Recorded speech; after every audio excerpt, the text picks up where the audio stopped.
Well, I also got scammed out of $1,200 on a security deposit on a deal I was trying to do Sure. while we were in the hospital.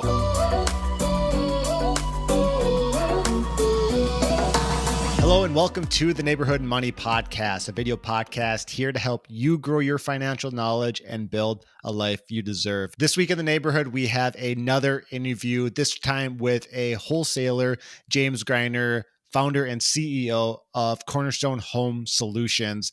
Very excited to have him here in the neighborhood and talk to him and get to know all about what he's doing on the wholesaling side of the real estate market, because it's kind of a unique place where you don't really hear a whole lot about it outside of if you're actually within it. But Drew, can you kind of tell our listeners before we dive into that conversation, what exactly is wholesaling so they have an idea of what we're talking about? Yeah, I'll try to explain this as simple as I can. So in wholesaling, you as it's your company, you're looking for distressed homes. So you're trying to buy homes for lower, and sometimes these houses might not be on the market. So you're looking at MLSs and everything else along those lines.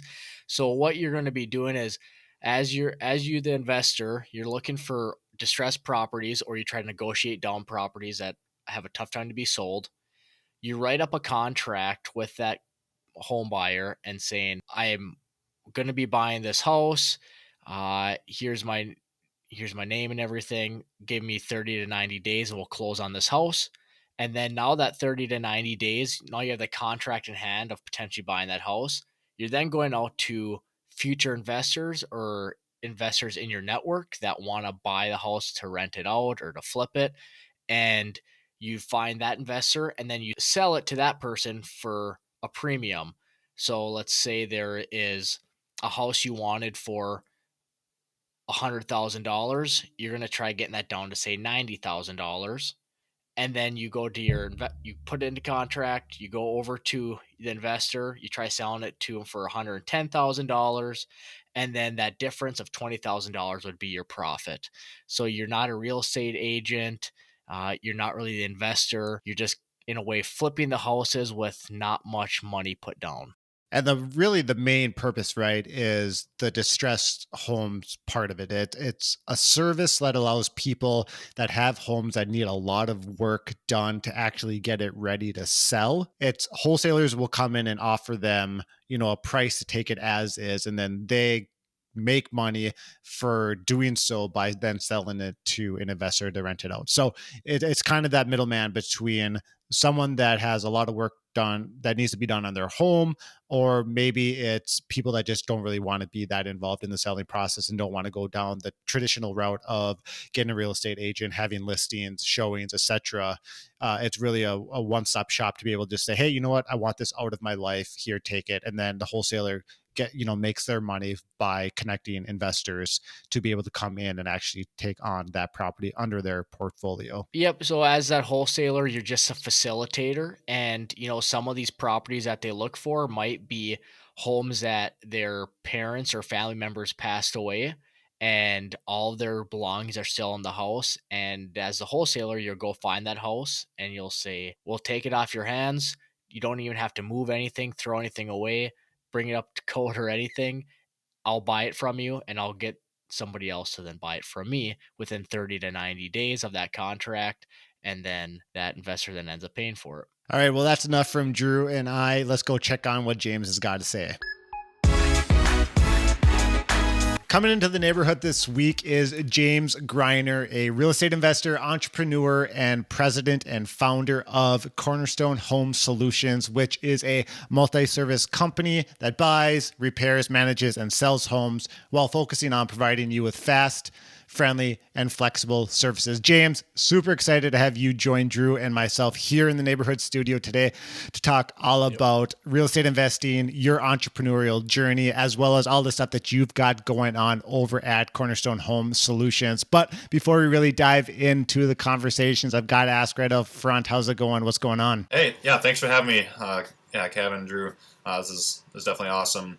Things are going pretty well down here. So I am currently down in Chattanooga, Tennessee, but I am from northern Minnesota, in Evelyn. So we used to be high school rivals in football and other stuff. Yeah. let's just say my team always lost badly. Um, but down in Chattanooga, I've been here for a little over 3 years now. My wife's family's all from this area, so Awesome. I did not. Yeah, so I did not choose one of the best real estate investing markets because of any kind of well thought out plan or market analysis. It was, hey, we need to have grandkids down near near the grandparents. So, that's kind of what brought that about. But yeah, it's going pretty well here, and I've been in my business for about 2.5 years. So making some good progress, but definitely a lot of work. Would you be able to kind of explain what wholesaling is to the listeners? And then kind of a follow-up question, like how did you kind of start finding investors or people to buy these homes? So wholesaling is it's really an exit strategy in real estate investing.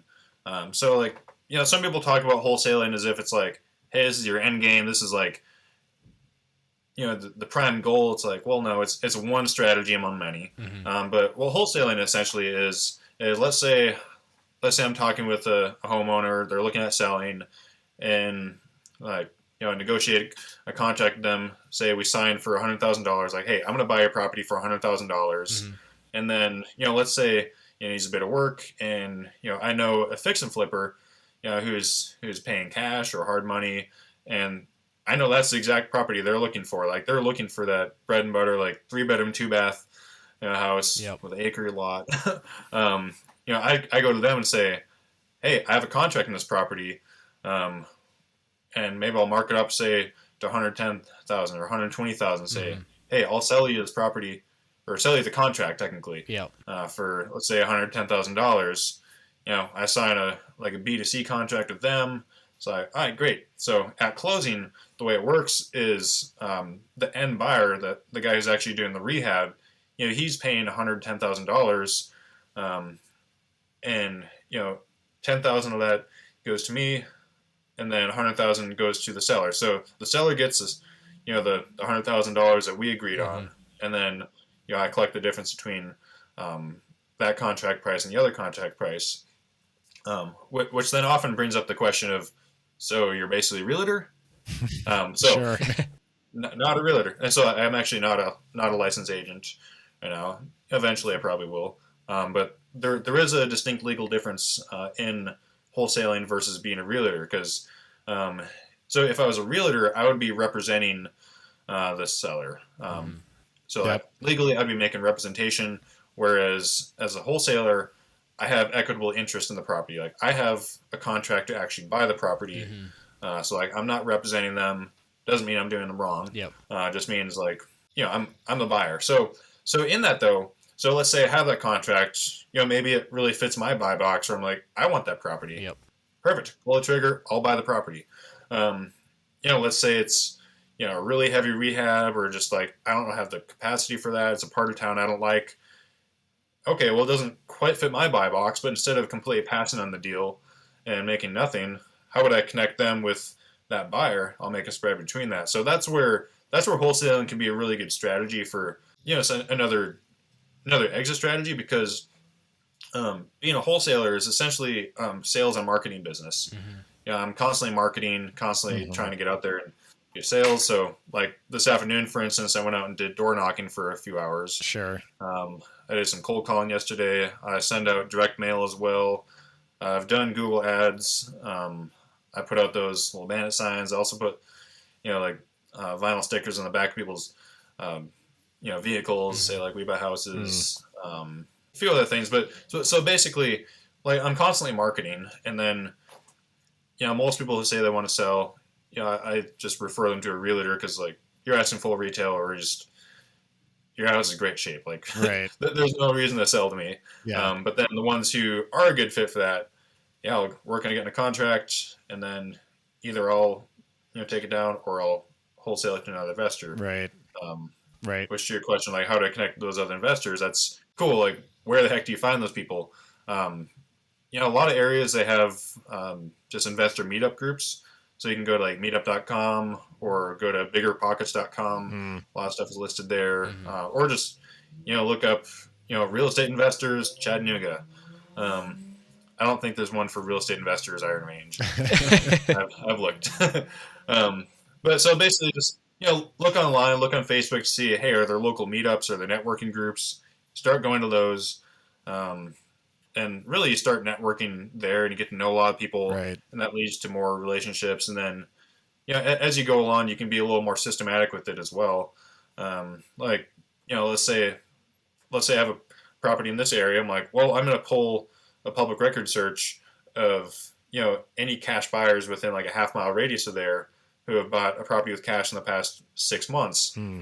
Okay, well, you have a pretty good cash buyer pool at that point, so contact them. So there's other ways you can do it. So it's really building relationships not only with people that are trying to sell homes, but also investors that are looking to buy these types of homes that they can use then as an investment property. So to really summarize what you said about wholesaling is you're going out and you're buying properties that need a little bit of work. You put that under contract, you then sell that contract to an investor that will then do the repairs and either flip it or use it as a investment property, whatever they want to, however they want to actually use that property. So with your business that you have now, how did you kind of get into it, or like what was your journey to getting towards this real estate? Yeah, so pretty much the same journey that everyone else who gets involved in real estate investing or entrepreneurship goes through. They read Rich Dad Poor Dad. So yeah, we've said that one multiple times. It's hard to hear an interview without hearing that answer. Yeah. True. So that was definitely the case for me, because for me, like, I got my degree in cultural entrepreneurship from UMD in 2016. Okay. I was like, all right, sweet, nice fancy entrepreneurship degree. I like the idea of business. I'm like, I don't actually want to do business. I think I like the idea of it, but not actually doing it. Yep. And I just didn't really have any, clear path laid out. I was like, I don't have any good ideas. I'm not going to start a business if I don't have any ideas. But I've always kind of had that entrepreneurial mindset. I've always kind of been in some kind of startups in some way, shape, or form, whether I want to or not. And then, fast forward a couple of years, read Rich Dad Poor Dad, and I was like, all right, this definitely gets the juices flowing a little more and got me thinking a little different. And that led to about a year of just kind of reading other books and trying to figure out, between books and podcasts, what this whole money thing is. I'm like, well, I got about $50 that I can invest. Like, hey, I'm broke. I think $30,000 a year is a good salary. And yeah, so that kind of really pushed me into that mindset and got me on the financial education journey. And then after about a year of all that, there were, some real estate seminars that came to town here in Chattanooga saying, hey, like, free seminar to learn about real estate investing, which then, of course, leads to, like, hey, spend $500 to go this weekend. Yep. Like, get full immersion. It's like, well, if you really want the good details, Right. like, join the mentorship or whatever. Yeah. So, long story short, we did that. So we went through. My wife and I signed up together. We went through kind of like a education and like mentorship program, because I knew for myself at that time, was like, I don't have any background in real estate. I'm brand new to the area, so I'm like, I don't have any connections. I don't know anything. I had no clue what a title company was, for instance. Like, what even is a mortgage? I know it's a monopoly, but and so for me, it's like, all right, I know I need to jump all in, and it was a kind of an all or nothing. Like, we're either going to do this or we're not. But if we're going to do it, you got to have people surrounding you. You have to learn, pretty quickly. And so being able to have someone kind of hold your hand, like walk you through it, and just have like actual like classes laid out for you that kind of set you up. That's super helpful. And so that's really how I jumped in. Okay. And then from there is like, holy cow, what did I just get myself into? Thinking back, and you went through this mentorship program, you went through this classes, knowing what you know now, would you still go through that same process because it was just so helpful to have someone on your team? Or do you think that if you had the right resources, you could kind of do it outside of the mentorship type approach? Yeah, I've thought about that a lot because it's kind of back and forth because, so I guess on one hand, I've definitely found some really great education resources online that are 100% free. Right. Some of them are better than the course I went through and paid thousands of dollars for. So I'm like, okay, so access for information is incredibly easy once you actually know where to look. Sure. And there's so much out there. So I guess from that standpoint, I'm like, okay, I could have bypassed a lot of that, saved a lot of money. That said, I also know a lot of people who have gone the completely free route just through YouTube. Like, I'm not going to spend any money on education, no money on mentorship. It's all scam. And then as soon as it gets difficult, they just quit because they have nothing really committed in it. It's like, well, if you leave that back door open to like choose Plan B whenever it gets difficult, you're almost always going to choose that. And so, I think it's like a lot of things in life. If you don't put any financial commitment down of your own money, you're not going to be as committed if you did put it down. Sure. Yeah. And so I think there's definitely aspects that I would change. Like there's certain add-ons and things that it's like, yeah, should have done without that, or I could have like flip-flop some of the order of things. But so I don't regret it, but there's things that I would have changed for sure. When you went through that mentorship, was it a specific type of real estate investing that you were going for? Was it like wholesaling? Was it just single family rentals, or what was like their focus during that mentorship? Yeah, so it's kind of pretty broad. It's kind of like, hey, choose your focus. If you want to, I mean, you could start like a property management company for all you care. Yep. So if you want to go that route, we'll mentor you in that. If you want to go the wholesaling route, we'll go down that route. And so I ended up actually going more through route focused on like lease options, which I can explain, later if you want. But like, I went down that route. I was like, all right, I'm gonna do some lease options. It sounds great. And then as I actually got into it and really started doing it, the only deals that really came across my plate were wholesale deals. And so then I was like, okay, so I guess I'm wholesaling. And so that's what I've primarily done. Okay. But so they kind of coached on that. And then I've gotten other kind of education along the way as well. Do you find it really important to focus on just like one area? So like say your focus now is wholesaling. Is that like where 100% of your effort should be until you think you get it to a certain level? Yeah, I definitely think that, which like when you're just getting started and you're all eager to learn, you got that hustle. Yeah. You don't want to hear that. It's like how many deals am I going to miss out on because I'm not doing all these creative strategies? What about buying it subject to, or lease options, or like mortgage wrap? Or like you get into the weeds and think about all the creative ways you can buy and sell properties. And it's like, well, you don't even know how to do a basic transaction. Like, don't get too bogged down with the calculus. Just figure out addition, subtraction, multiplication, and all that. And so, definitely getting started. It's really important to have kind of singular focus. Which I guess a good book to plug would be The One Thing.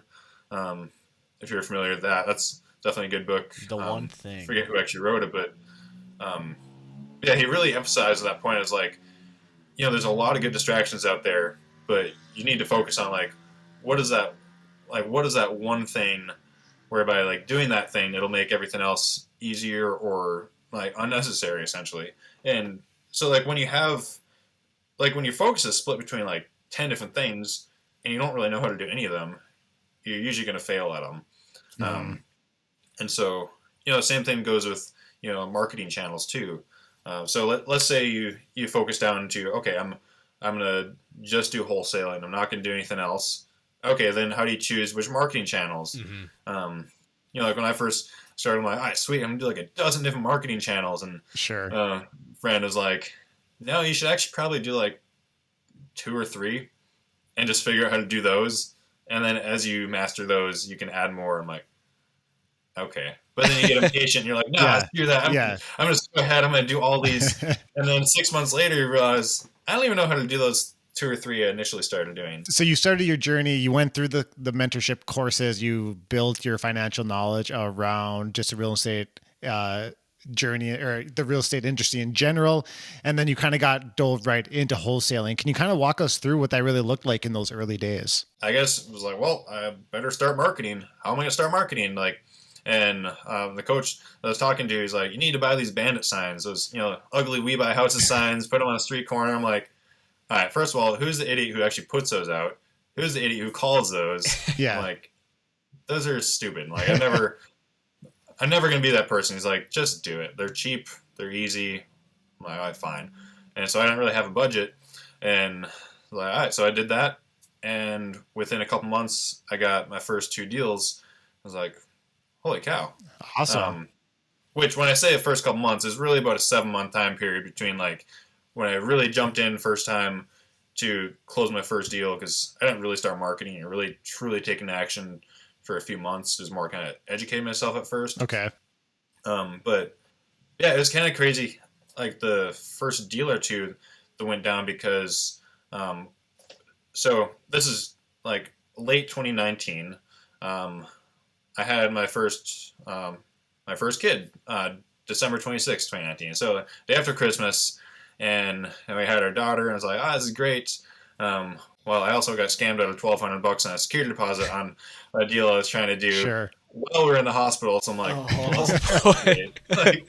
I'm like, this just sucks. Yeah. And then like, we were bleeding money at that point. It's like, all right, wife's not working, then extra medical bills, and then it was like we're on an HSA medical plan, so we maxed out the 2019, out of pocket within the last few days, and then a couple days later, the 2020 year starts, like maxing that out. And it's like back to back. We're like, holy cow! And then pretty shortly, I'm like, I can't afford rent at the end of February. Wow. Yeah. And this is like, I guess early mid-January. I'm kind of freaking out, and I've tried everything. I'm, panic attacks, and I was not in a good place. I was like, this is rough. And I call up the mentors. I'm like, dude, like I'm at the end of the rope. I got nothing left. Like I'm toast. Yeah. And he's like, all right, just keep at it. Just get out there. Just do the next right thing. Which I know is a quote from Frozen 2, but whatever. But so I did that, and he's like, hey, things can turn around really quickly.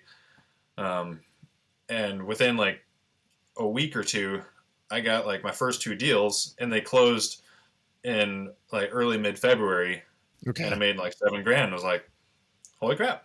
Yeah. It works. Right. Yeah. And so I'm like, not only can I pay rent this month, but the next. And yeah, it just kind of gave that buffer, and kind of that proof of concept, because that's really the hardest part getting started is, that proof of concept, like, can I actually do it? And I hear a lot of people say it's like the hardest deal you ever do is your first one. Sure. I mean, it's brutal getting your first deal sometimes, but once you do, it's like, all right, I believe. Yeah. And it really increases that confidence to keep going back out there. Was this at the same time when you had another job? Was this kind of like your side hustle at the time? Yeah, so good point. So like through that, I was working full time. I was working with a software company in the client support side. So like I'm not a software person at all. Like I don't go that way. Okay. But I was working in client support and like account management, and paid the bills is all right, but nothing too crazy. And my wife is working as well. But yeah, so it took about 2 years of hustling, like every evening and weekend, basically, to be able to leave my job and do this full time. Just grinding. And grinding with Greiner. that's really nice. That's right. So you got your first deal kind of like right where you're on the brink of quitting, basically, and you stuck it out, you kept grinding, and then you got that first deal, you got that second deal kind of right back to back, and that kind of just propelled you forward. So take us now through the journey of, you got those first couple of deals to the point where you could now officially leave your job and start your own business in the wholesaling industry. It's definitely been a wild ride, because about a month later, this thing called COVID hit, and the world shut down. Yeah.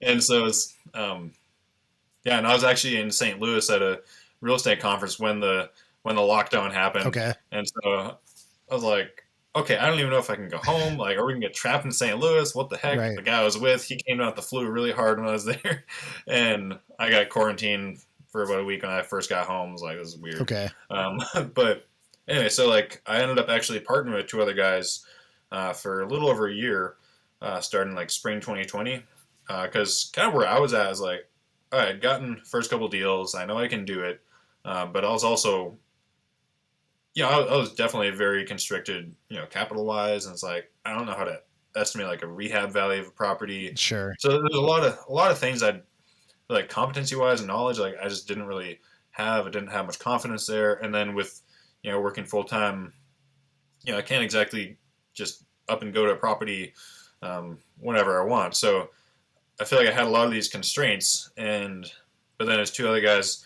I'm connecting with, and we've been talking, and we kind of complement each other's strengths a lot. Okay. And I figured, hey, let's do this together. Like, we can probably get more deals done together than we can individually. And so, like, all right, let's partner up. And so, we did that for about a year, and like that was really like super beneficial because I was a mess, and they really helped me a lot. And like, they really helped me believe in myself a lot of times too. Like, I know I provided value to the partnership too, and so it was really an overall like a great fit. But then I guess this is kind of a thing on partnerships too, though, is partnerships can either be like the best thing in the world or they can be the worst thing in the world. Sure. Like it can either go or it can go either way. My partnership was good. Like, good friends, like great guys. I do deal with them in a heartbeat. But it was like, all right, what's really the unifying vision that brought us together? The vision was basically, hey, we all want each other to succeed. We can help each other do that together, which sounds great on the surface level, but like, there's not really a whole lot of substance behind that. And I realized for myself after a while, I was like, I totally lost sight of my why. Like, I lost sight of like the original vision of why I jumped in, and a lot of that's you want that freedom, you want that independence, you want, I guess, that ownership. This is mine. Sure. And then when you combine that with like two others, when you don't really have a clearly set, this is our fully agreed upon compelling vision that really gets us up in the morning, you kind of lose sight of your own why, and you're kind of wandering aimlessly. It's like, all right, even though it's a good relationship here, we're getting deals done, and I'm like, I just feel like I'm kind of lost, and like I need to get back to like why I even jumped in the first place. Right. And then then also it's like, all right, splitting profit 3 ways. Mm-hmm. Like, why am I not making a whole lot of progress here? Sure. Yeah. Well, probably because split in 3 ways. And so like that was definitely an invaluable lesson through that. Like, I would like it was definitely a good decision. It was like, I'm very happy I partnered, and like it was great. It really helped me get to where I am now. But also there came a point where it's like you have to make that decision, and that's a really hard decision to say, hey, things are going well and we're actually kind of about to scale. I'm going back on my own. The whole why, I mean, we talk about that a lot on this podcast, is you really have to have that vision really in every aspect of your life, whether it's your retirement plan in the near future, like you said, through your own business and creating something from new or whatever it might be, staying true to whatever that why is and keeping that in your vision, in your headlights is so important in so many facets of life. So James, you kind of, you partnered, you got some really good people on your team. You decided that, hey, while I really appreciate and respect these partnerships, maybe it's time now to go branch off on my own. Is that really where the beginning of Cornerstone Home Solutions began? No, so actually, like, I started Cornerstone right when I signed up for that mentorship. So Cornerstone's been around the whole time. It's kind of funny because this kind of tied into like our identity together of like, who actually are we? Because it was really more of a glorified joint ventureship. Sure. Because like I had Cornerstone as my corporation. They each had their own little corporation. We just started up like a joint LLC where each of our corporations are members of the LLC, and like, all right, we're doing deals through the LLC. But it was like, okay, so who actually are we? Like, we're sort of the LLC, but like I've been kind of branding. I've been getting my name out there as Cornerstone. They didn't really have much branding. They're like, well, you already have stuff going on, so just market as Cornerstone. So like, from a marketing standpoint, we were a Cornerstone. Yeah.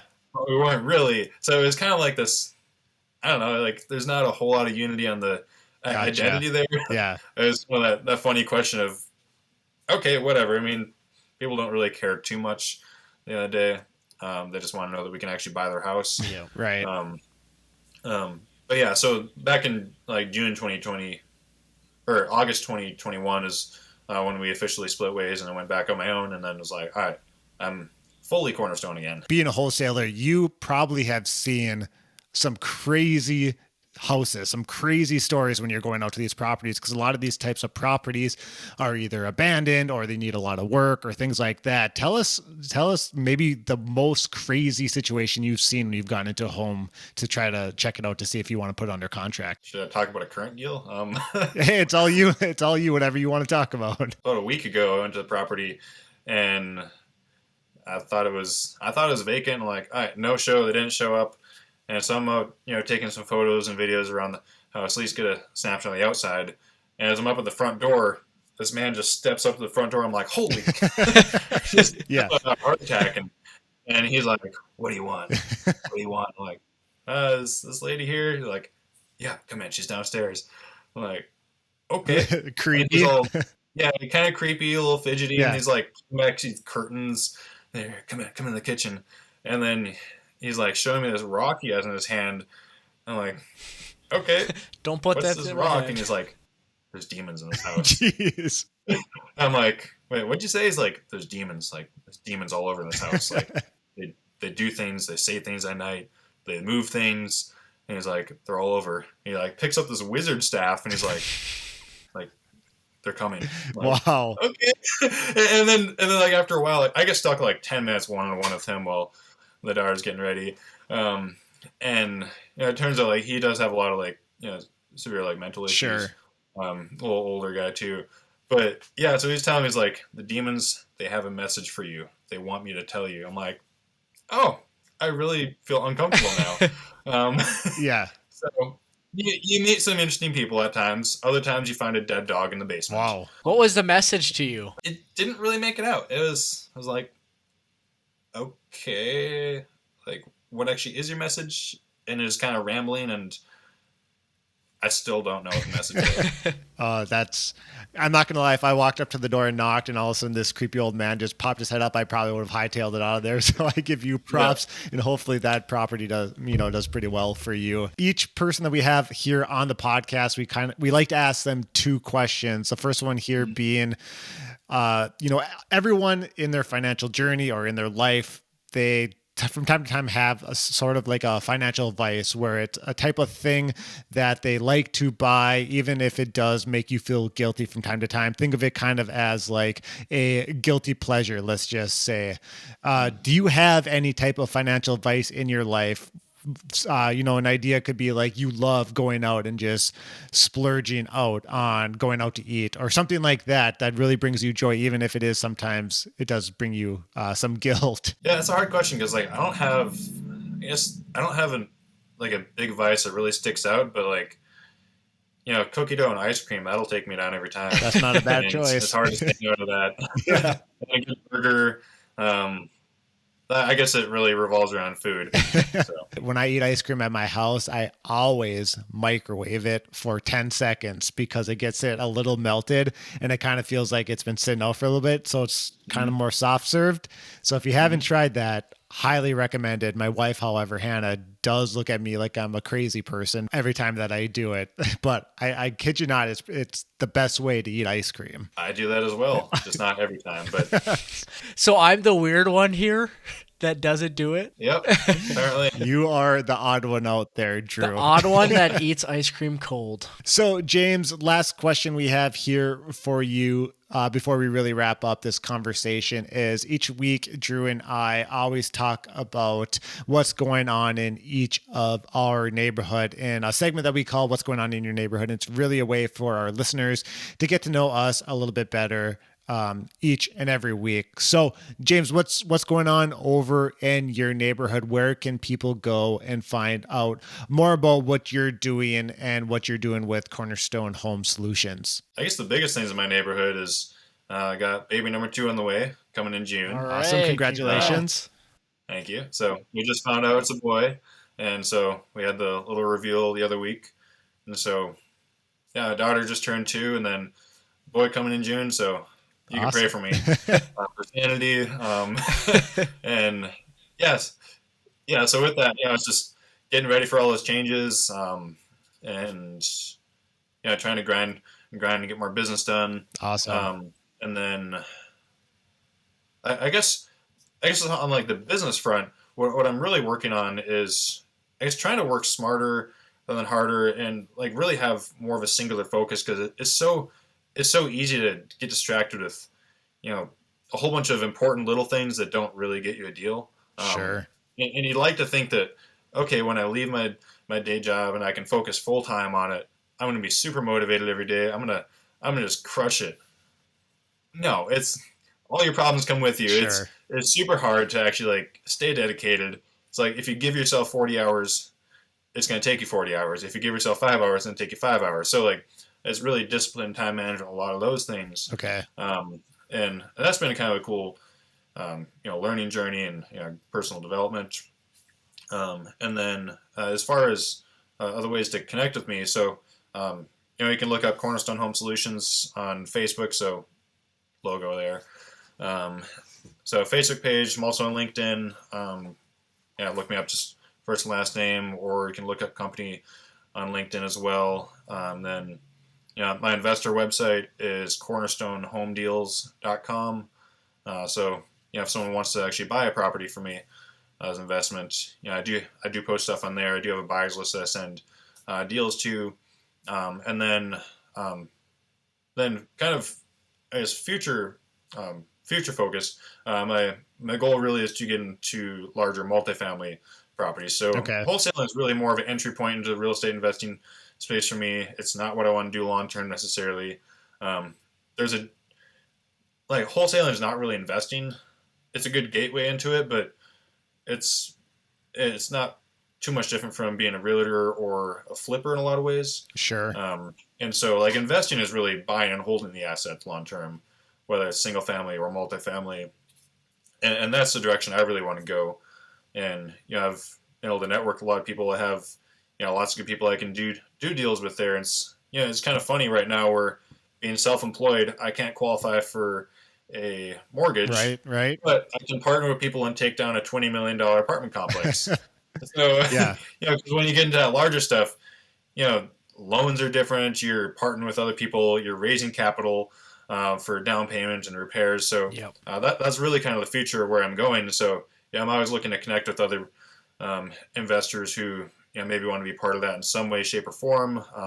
Or Okay. I do hope to expand my real estate operation up to northern Minnesota. So I can take business trips back and forth between family. Nice. So Perfect. if you have an apartment you want to sell in northern Minnesota, let me know, because I would love to buy it. You heard it there, listeners. If you've got an apartment in your back pocket, reach out to James and he can help you out there. Well, James, it was so fun to have you here on the podcast here today. Love the conversation. You're doing a lot of great work with Cornerstone Home Solutions. But I just want to say thank you so much for joining us here on the podcast, and best of luck in your future endeavors, especially as you get more involved and into multi-home investing. Thank you. Yeah, it's been great having me. Having the conversation, and look forward to continue talking. And and I love people. I love meeting new people. So if any of you want to talk more or reach out, please shoot me a message.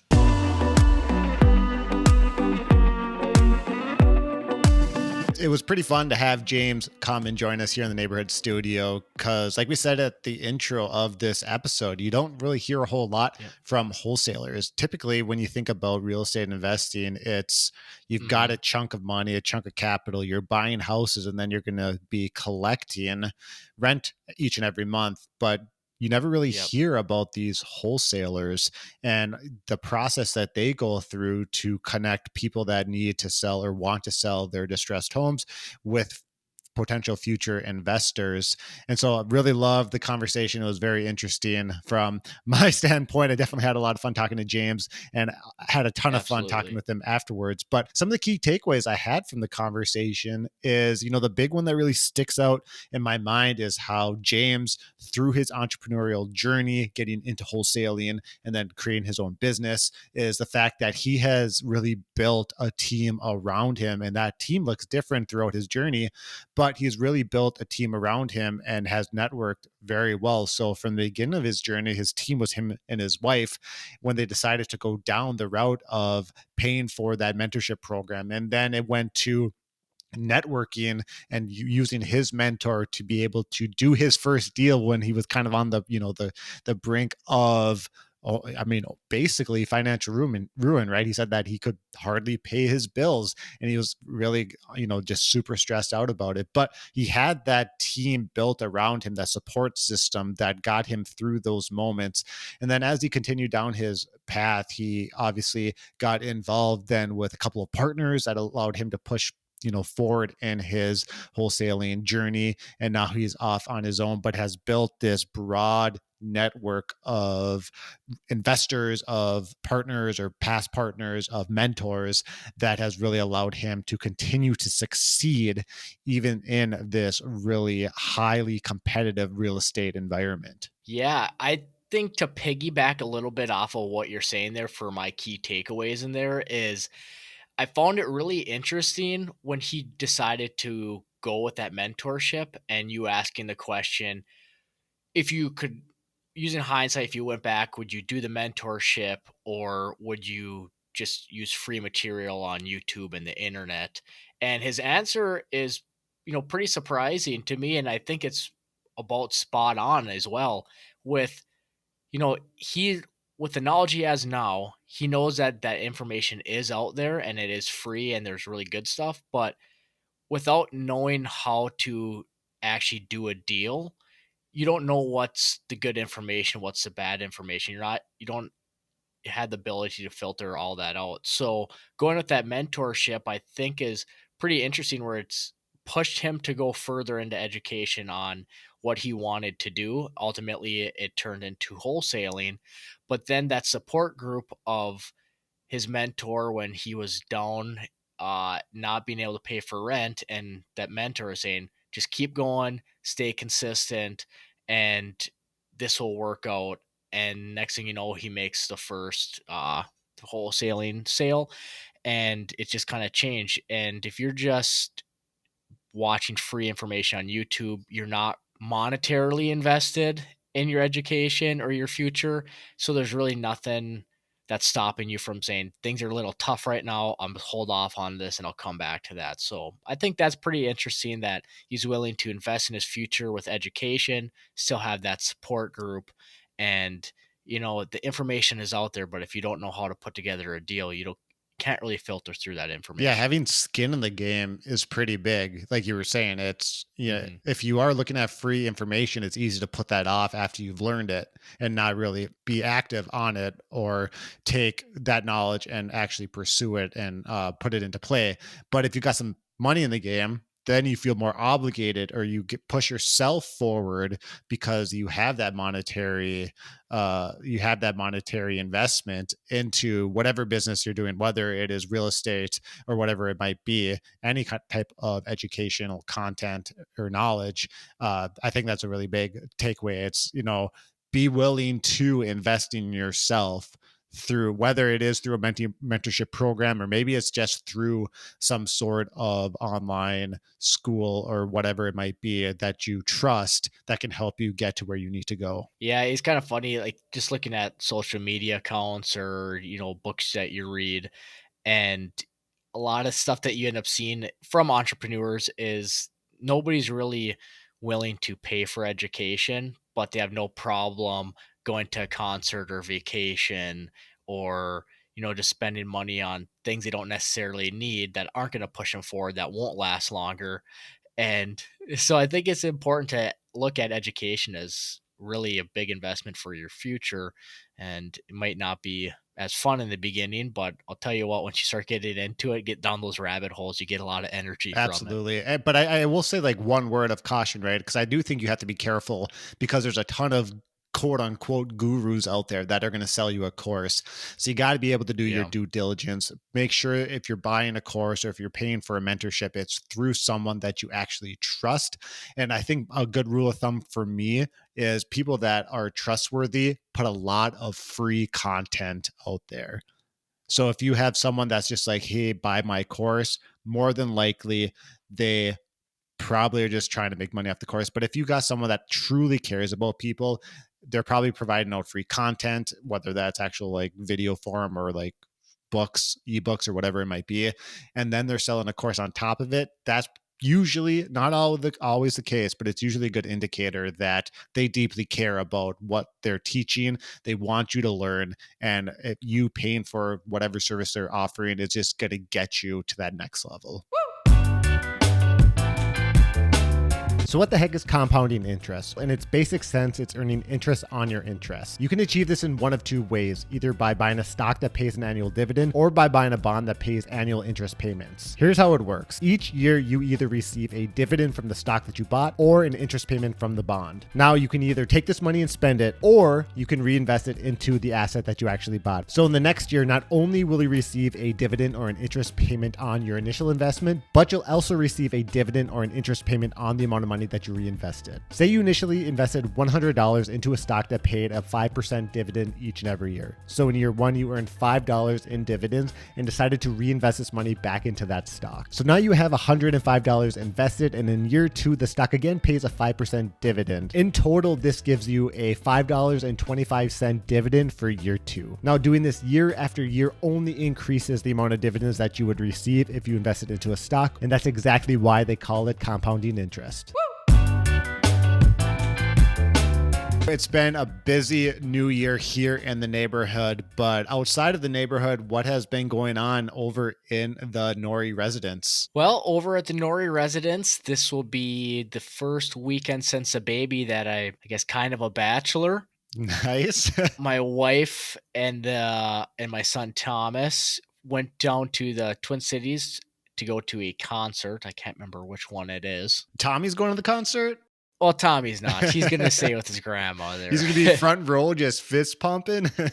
Yeah, probably no earmuffs, cut off sleeves. Right. Some jorts. Yeah, a little pretend tattoo on the arm that says "I heart mommy." Maybe even a real tattoo. You never know. It's 2022. Stranger things have happened. But that's kind of like the biggest thing. It'll be interesting how this weekend goes. It's I got a couple days here by myself, so sleeping is going to be a bit different.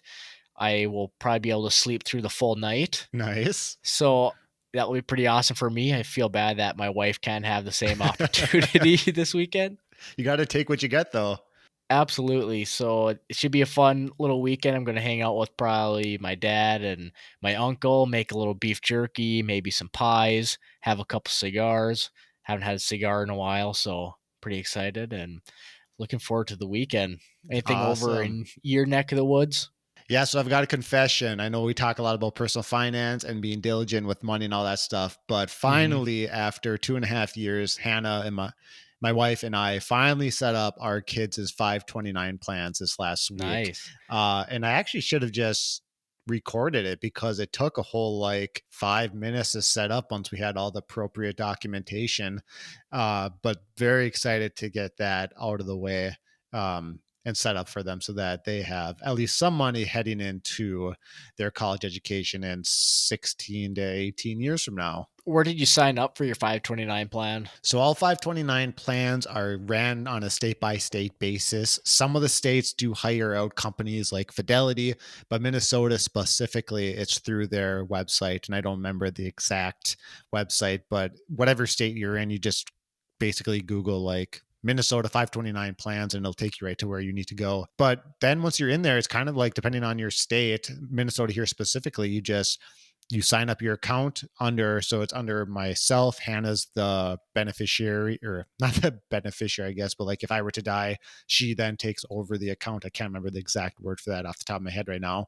Yeah. So I've got that information in there. Then I've got to put information in for each of our kids because we did end up opening up one account in each, which you don't have to do, but it does make it a little bit easier if you're going to have multiple kids in college at the same time.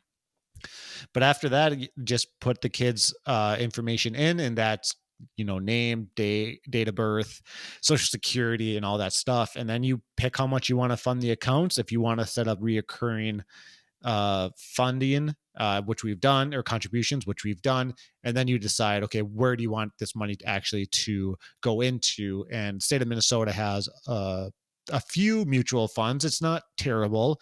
But for what we were looking for, they had a specific investment that we were happy with, and it had very low fees. Management fees for Minnesota are relatively low. But yeah, so it was Probably So all in make all, sure like you 20, don't 30 minutes.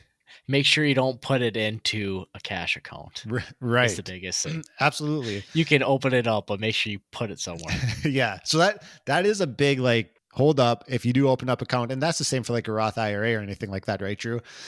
When you put money into these accounts, it automatically typically will go into a money market account, which is basically a savings account that gives you a little bit more interest, but we're still talking like pennies. Do you actually have to go in and physically say, okay, I want my allocation to this specific investment?